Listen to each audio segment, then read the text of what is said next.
Hi అండి. దోశకి ఇడ్లీకి separate batters prepare చేసుకున్నారా? అస్సలు చేయకండి. ఒకే బ్యాటర్తో స్పాంజీ ఇడ్లీ, క్రిస్పీ దోశ కూడా వస్తుంది. నేను చెప్పే మెజర్మెంట్స్తో తీసుకున్నారంటే పర్ఫెక్ట్గా ఇలా వస్తుంది. దానికైతే ముందుగా ఒక బౌల్లో 2 గ్లాసులు ఉప్పుడు బియ్యానికి 1 గ్లాస్ పచ్చిబియ్యం తీసుకోండి. దాని తర్వాత 1 టేబుల్ స్పూన్ మెంతులు తీసుకోండి. దాని తర్వాత 1 టంబ్లర్ మినప్పప్పు. ఇది బాగా మిక్స్ చేసుకోండి.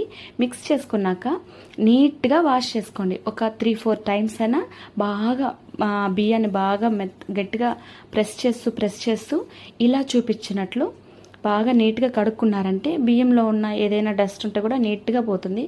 మనకి ఇడ్లీలు చాలా తెల్లగా వస్తుంది.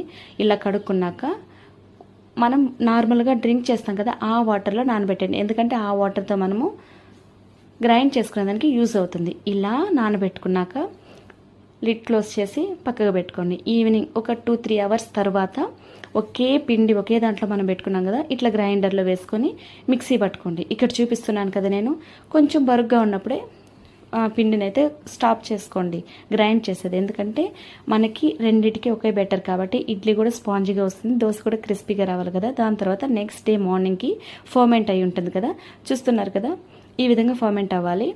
ఫర్మెంట్ అయ్యాక ఇంకా యాజ్ యూజువల్గా మనం ఇడ్లీ పెట్టుకోవడమే. కొంచెం సాల్ట్ యాడ్ చేయండి. ఇంకోటి ఏంటంటే ఇక్కడ నేను సోడా కూడా యూజ్ చేయడం లేదు. ఇడ్లీలు అయితే స్పాంజీ లాగా వస్తుంది.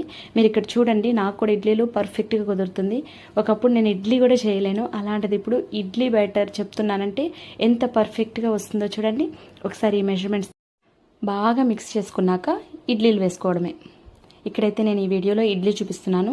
నెక్స్ట్ డే ఆ తర్వాత నేను దోశ వేసుకుంటాను, క్రిస్పీగా వస్తుంది. ఆ వీడియోని కూడా మీకు షేర్ చేస్తాను. తప్పకుండా మన ఛానల్ సబ్స్క్రైబ్ చేసుకుంటే కమింగ్ వీడియోస్లో అయితే క్రిస్పీ దోశ కూడా వేస్తాను. చాలా పర్ఫెక్ట్గా వస్తుందండి. ఇలా నేను చెప్పిన మెజర్మెంట్స్తో చేసుకుంటే రెండింటికి సపరేట్ చేసుకోవాల్సిన అవసరం లేదు. రెండింటికి ఒకే బెటర్తో మనకైతే 2 టిఫిన్స్ తయారైపోతాయి. ఇక్కడ చూస్తున్నారు కదా.